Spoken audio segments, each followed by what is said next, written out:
sidang perwakilan sekalian, majlis kita pada petang ini diteruskan lagi dengan mendengar ucapan dari Yang Amat Berhormat Datuk Seri Ismail Sabri bin Yaakob, Perdana Menteri yang kita sayangi. Majlis dengan segala hormatnya mempersilakan.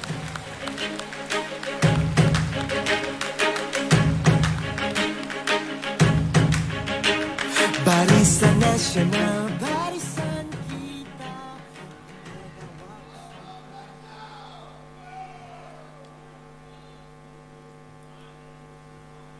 Terima kasih saudara dan saudari pengacara majlis. Bismillahirrahmanirrahim. Assalamualaikum warahmatullahi wabarakatuh. Salam sejahtera dan salam keluarga Malaysia. Ta Chia Hao.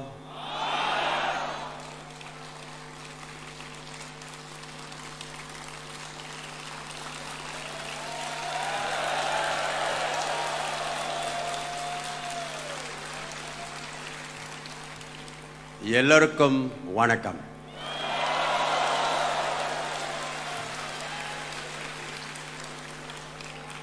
Yang berhormat Datuk Seri Ahmad Zahid bin Hamidi, Pengerusi Barisan Nasional,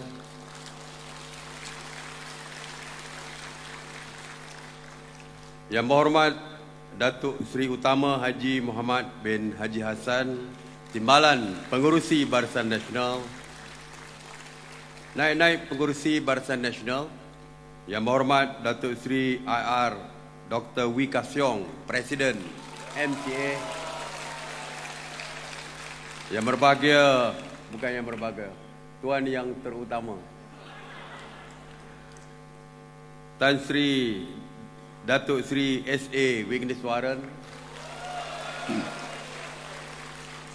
yang berbahagia Tan Sri Datuk Sri Panglima Joseph Kurup,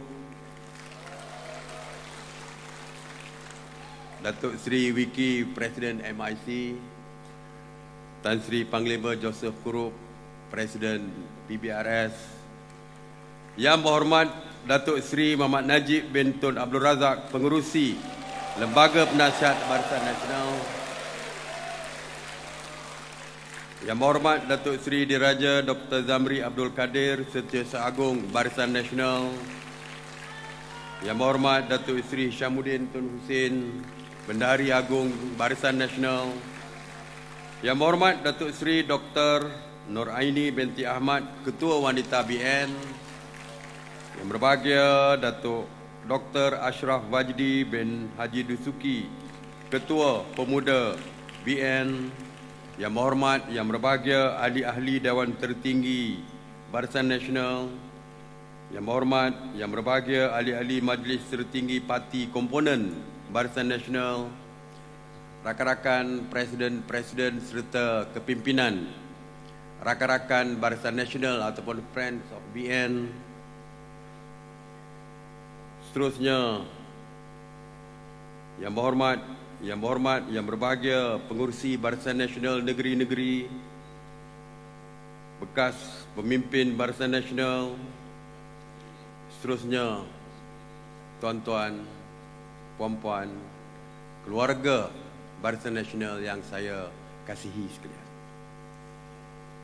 Pertamanya saya ingin merakamkan ucapan setinggi-tinggi penghargaan dan terima kasih kepada kepimpinan Barisan Nasional kerana memberikan ruang kepada saya untuk berucap pada hari ini, dan saya diminta untuk menyentuh tentang polisi kerajaan dan tindakan kerajaan dalam pemulihan ekonomi dan juga isu-isu terkini yang dihadapi oleh negara ketika ini. Saya juga ingin memberikan penghargaan serta ucapan terima kasih kepada kepimpinan Barisan Nasional, tuan-tuan dan puan-puan keluarga Barisan Nasional yang telah menyokong saya sebagai Perdana Menteri Malaysia bagi menerajui tampuk kepimpinan negara sejak 21 Ogos yang lalu. Amanah yang diberikan ini bukanlah mudah. Ia merupakan tanggungjawab yang amat berat. Bukan hanya untuk saya memikulnya, tetapi saya yakin saya akan memikulnya bersama tuan-tuan dan puan-puan selaku kepimpinan Barisan Nasional di semua peringkat. Jatuh bangun dan kalah menang parti kita bergantung atas kebersamaan. Bak kata pepatah, terapung sama hanyut, terendam sama basah. Barisan Nasional telah melalui sejarah yang panjang. Penubuhannya bermula pada 1 Januari 1973 dan didaftarkan pada 1 Jun 1974. Barisan Nasional adalah sebuah parti yang syarat dengan pengalaman dalam perjuangan politik tanah air. Sejak itu Barisan Nasional ataupun BN memenangi setiap PRU dengan cemerlang, kecuali pada PRU ke-14. Oleh itu, kita perlu mengangkat semula martabat Barisan Nasional sebagai wadah politik yang berupaya mengembalikan kegemilangan negara dan bangsa Malaysia ini. Tuan-tuan, puan-puan keluarga Barisan Nasional yang saya kasih sekalian, agenda keluarga Malaysia yang saya gagaskan adalah selari dengan konsep pemuafakatan dan perkongsian kuasa Barisan Nasional yang di dalamnya terdapat kepelbagaian agama, bangsa dan budaya. Gandingan Barisan Nasional sebati dengan DNA keluarga Malaysia. Konsep inilah yang menjamin kestabilan parti kita. Marilah kita terus bersama-sama memperkasakan keluarga Barisan Nasional bagi menghadapi PRU ke-15 nanti. Berdasarkan keputusan beberapa pilihan raya kecil dan pilihan raya negeri, jelas rakyat kembali memberi kepercayaan kepada Barisan Nasional. Ini membuktikan kita mampu menawarkan kestabilan politik, kemakmuran ekonomi dan kesejahteraan negara. Namun, masih banyak yang perlu kita lakukan untuk memenangi hati rakyat bagi menjamin kejayaan dalam PRU ke-15. Kekalahan PRU ke-14 adalah suatu detik hitam yang memberi pengajaran paling bernilai kepada kita. Tragedi pada tahun 2018 itu menyaksikan perubahan landscape politik negara. Buat pertama kalinya selepas lebih 60 tahun mentadbir, Barisan Nasional gagal mengekalkan kuasa. Demi memastikan mimpi buruk 22 bulan tidak berulang, kita wajib bekerja keras, bersiap siaga dan bersatu padu dalam menghadapi PRU ke-15 yang akan tiba bila-bila masa dari sekarang, bagi mengekalkan rentak kemenangan yang telah kita capai mutakhir ini. Tuan-tuan, puan-puan yang saya hormati sekalian, kini negara dalam fasa peralihan ke endemik. Selepas 2 tahun kita berhari raya dalam suasana PKP, alhamdulillah, Aidilfitri tahun ini kita meraihkannya bersama ahli keluarga tercinta. Maka jaminan saya, sambutan semua perayaan keluarga selepas ini, Tahun Baru Cina, Deepawali, Christmas, Kaamatan, Gawai dan lain-lain yang akan disambut akan datang pasti dapat disambut dalam suasana yang meriah dan penuh bermakna. Permasalahan rakyat sebenarnya sentiasa berada dalam pemikiran saya.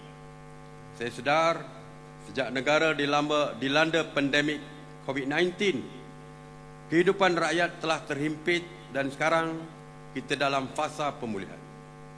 Dan kini terdapat kebimbangan yang berkaitan dengan harga barangan yang terus meningkat, kedudukan nilai mata wang ringgit, kebimbangan tentang bekalan makanan, serta prospek pemulihan ekonomi negara.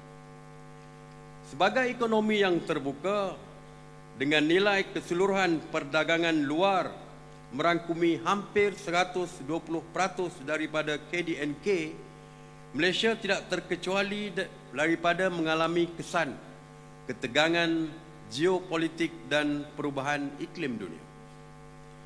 Konflik Rusia-Ukraine memberikan implikasi kepada bekalan komoditi, bekalan makanan dan turut memberi kesan kepada kenaikan harga barang. Tindakan beberapa negara menghentikan ekspor makanan seperti India juga Indonesia akan lebih memburukkan keadaan. Namun ketahuilah bahawa kerajaan sentiasa memantau keadaan ini dan terus komited dalam melaksanakan langkah proaktif melalui pengubahsuaian dasar-dasar tertentu seiring dengan perubahan senario ekonomi global yang lazimnya di luar kawalan kita. Alhamdulillah, selepas ekonomi negara tumbuh sebanyak 3.6% pada suku keempat 2021, momentum ini terus dikekalkan sepanjang suku pertama 2022, iaitu sebanyak 5%. Ini telah disokong oleh peningkatan permintaan dalam dan luar negara serta pemulihan pasaran buruh. Sokongan dasar kerajaan yang berterusan, terutamanya melalui inisiatif di bawah bajet 2022 yang mengembang serta langkah yang giat dilaksanakan sejak awal tahun telah menyumbang kepada kejayaan ini. Sepanjang suku pertama 2022, kita dapat lihat KDNK bulanan berkembang secara berterusan pada kadar 4.3% pada Januari, 5.2% pada Februari dan 5.4% pada bulan Mac. Melangkah ke hadapan, ekonomi negara dijangka terus menunjukkan tren pertumbuhan susulan. Pemulihan pasaran buruh yang berterusan dengan kadar pengangguran pada 4.1% pada April 2022. Keyakinan perniagaan yang semakin meningkat selari dengan penggunaan isi rumah yang kukuh. Indeks sentimen pengguna meningkat kepada 108.9 mata pada suku pertama 2022 berbanding pada suku keempat 2021 sebanyak 97.2 mata. Manakala statistik kecenderungan perniagaan telah merekodkan indikator keyakinan sebanyak 7.6% berbanding pada suku keempat 2021 sebanyak 0.3%.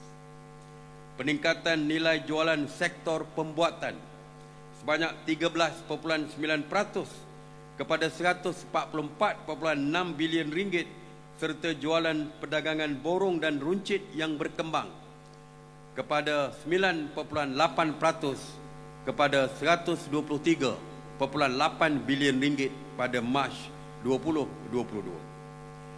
Selain daripada itu, keyakinan komuniti pelabur antarabangsa terhadap prospek pertumbuhan dan kemajuan ekonomi negara masih kekal teguh.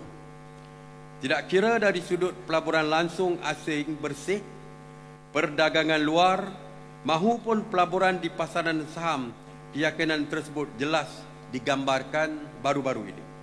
Sebagai contoh, sepanjang suku pertama 2022, pelaburan langsung asing bersih meningkat kepada 24.4 bilion ringgit berbanding 18.4 bilion ringgit pada suku keempat tahun lalu.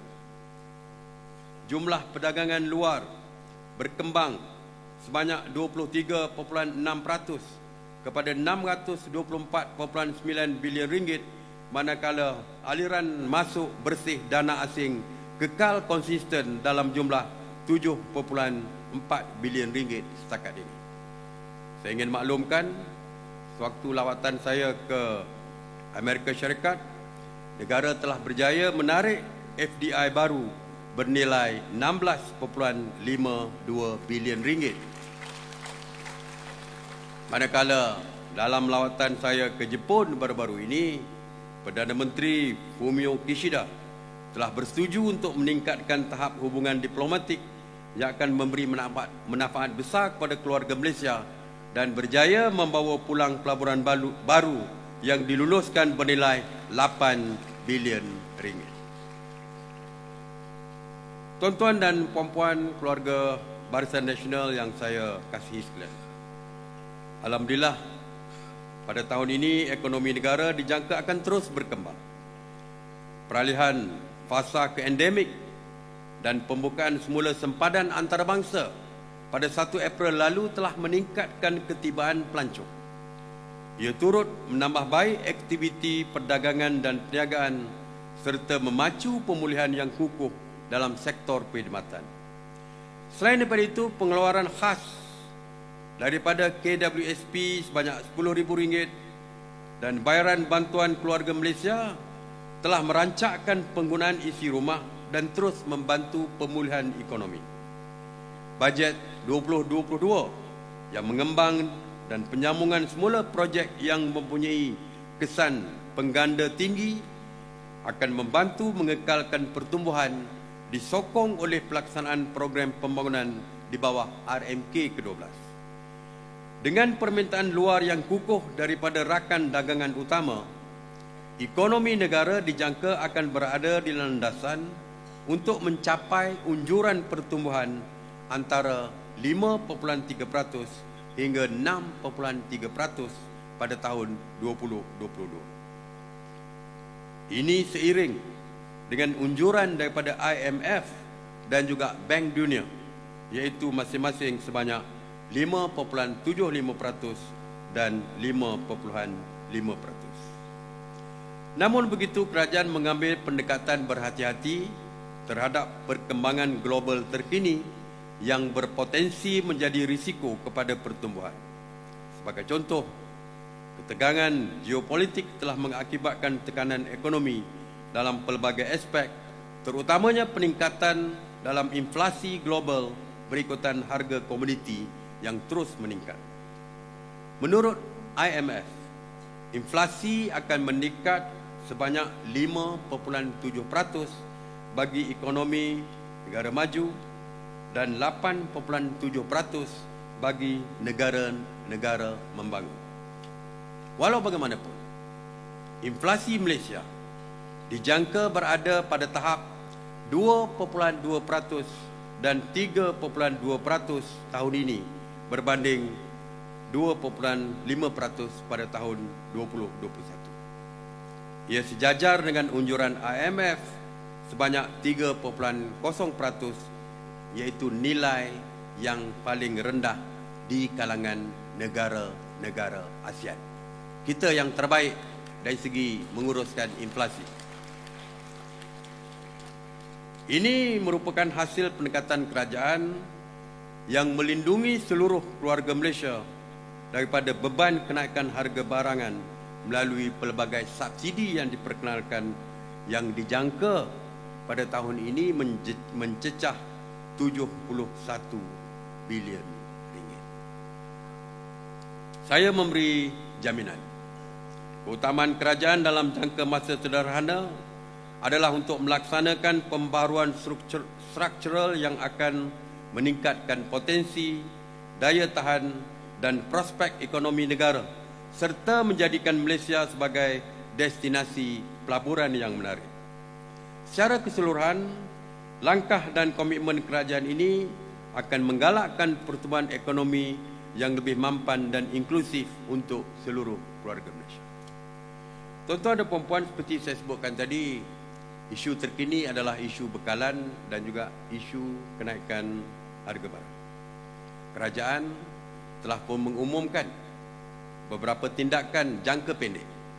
Yang pertamanya, membatalkan AP untuk mengimport barangan makanan daripada luar negara. Ianya terbuka kepada semua. Hari ini, tuan-tuan dan perempuan boleh membawa masuk segala produk makanan tanpa memerlukan AP lagi. Usaha ini sebagai usaha untuk kita menstabilkan supply ataupun dan juga menstabilkan harga barang.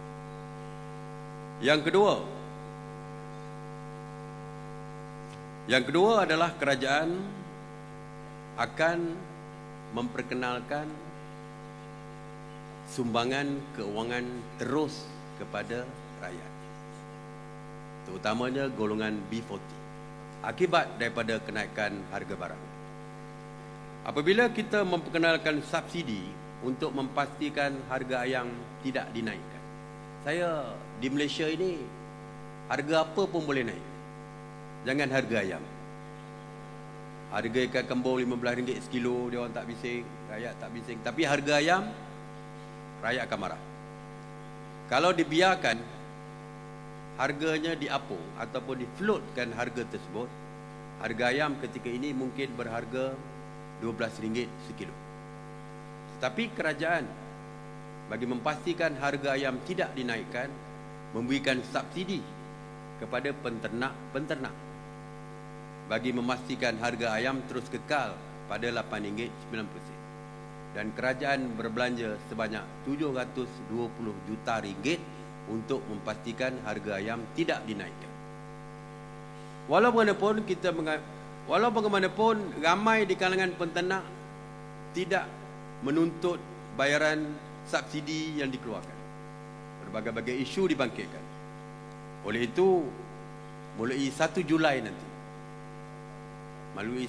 nanti, kita tidak lagi akan memberikan subsidi kepada penternak, tetapi jumlah yang kita berikan subsidi tersebut kita akan beri direct kepada rakyat yang kita anggap sebagai yang memerlukan. Tujuannya adalah untuk memastikan bebanan kenaikan harga itu tidak terlalu dirasai kerana adanya sumbangan keuangan tunai oleh kerajaan. Walaupun Menteri KPDN HEP serta Menteri Pertanian akan mengumumkan secara detail perkara ini.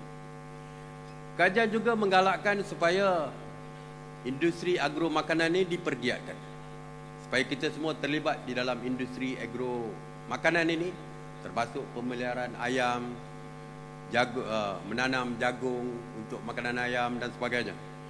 Dan untuk itu kerajaan menubuhkan tabung agro makanan berjumlah RM500 juta dengan pemberian soft loan kepada pemain-pemain industri agro makanan. Kita juga akan mengenal pasti pertubuhan-pertubuhan peladang ataupun koperasi-koperasi yang terlibat di dalam projek agro makanan ini untuk dibantu dari segi keuangan. Kerajaan juga akan mewujudkan stok penimbal untuk ayam, daging dan juga ikan. Kerajaan juga sedang mengkaji insentif cukai yang akan diberikan kepada pemain industri agro makanan ini. Jadi tuan-tuan dan puan,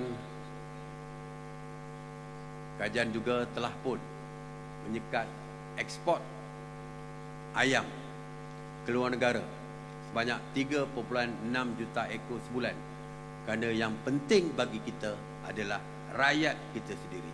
Jadi kita tidak mahu ekspor itu menyebabkan bekalan berkurangan dan yang menjadi mangsanya adalah rakyat kita. Sebenarnya inilah tindakan-tindakan yang dilakukan oleh kerajaan buat masa ini untuk memastikan bekalan makanan mencukupi dan harga dapat distabilkan. Tuan-tuan, puan-puan yang saya hormati sekalian, kerajaan keluarga Malaysia ini telah melakukan yang terbaik sewaktu pandemik COVID-19 dan kita akan melakukan yang terbaik bagi menghadapi cabaran-cabaran yang baru. Tuan-tuan, puan-puan yang saya hormati sekalian, Bagi menghadapi PRU 15, Barisan Nasional hendaklah bersiap siaga. Saya sebutkan bahawa apabila kita sudah bersiap siaga, saya tidak akan melewatkan walau sesaat pun untuk membubarkan parlimen.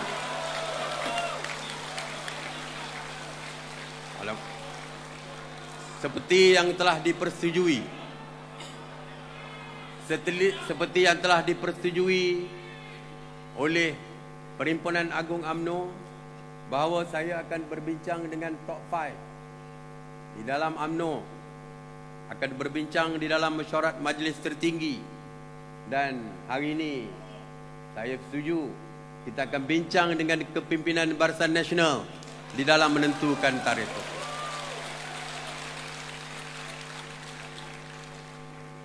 Untuk kesiapsiagaan, saya mencadangkan 3 gerak kerja yang perlu kita laksanakan bersama.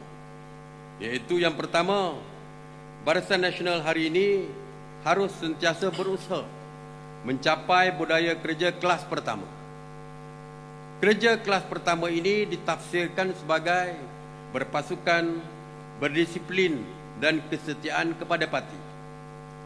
Pemimpin dan Barisan Nasional yang setia bukanlah yang ada ketika senang sahaja, namun tetap setia walaupun di lambung badai setinggi mana pun.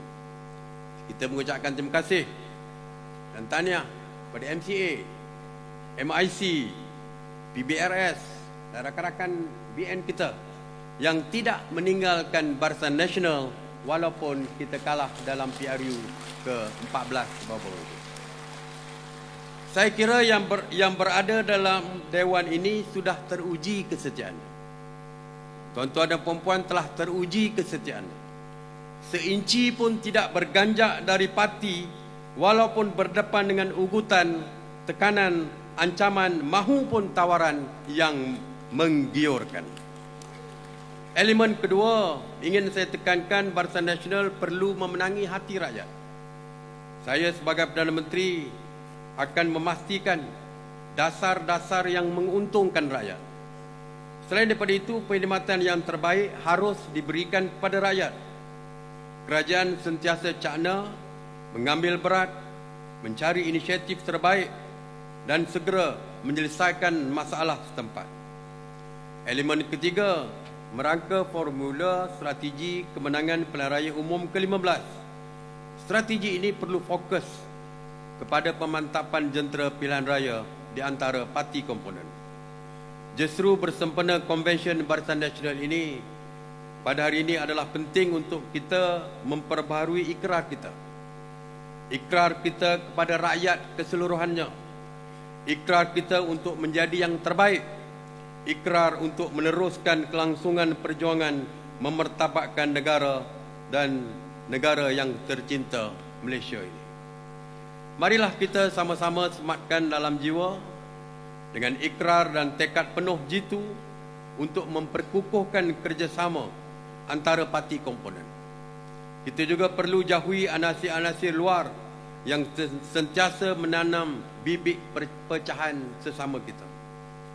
Sesungguhnya ikrar kita pada hari ini adalah untuk memenangi PRU 15 dengan majoriti 2/3 kerusi di Dewan Rakyat bagi membolehkan kita meneruskan agenda membantu rakyat dan memakmurkan negara, insya-Allah. Kerajaan Barisan Nasional yang kuat akan mewujudkan kestabilan politik dalam negara dan sekaligus menyumbang pada kemakmuran ekonomi rantau ASEAN ini. Saya ingin mengucapkan terima kasih kepada semua kepimpinan Barisan Nasional di atas sokongan kepada saya. Saya juga ingin mengucapkan terima kasih kepada rakan-rakan menteri dan timbalan menteri daripada Barisan Nasional atas dedikasi dan komitmen membantu saya memulih negara, memulihkan ekonomi negara, dan pastinya tidak lupa terima kasih kepada tuan-tuan dan puan-puan selaku kepimpinan Barisan Nasional di bahagian-bahagian. Percayalah, keberadaan saya di sini sebagai Perdana Menteri semestinya akan membawa kelebihan kepada Barisan Nasional secara keseluruhan. Terima kasih sekali lagi. Saya sudahi dengan wabillahi taufiq wal hidayah. Assalamualaikum warahmatullahi wabarakatuh.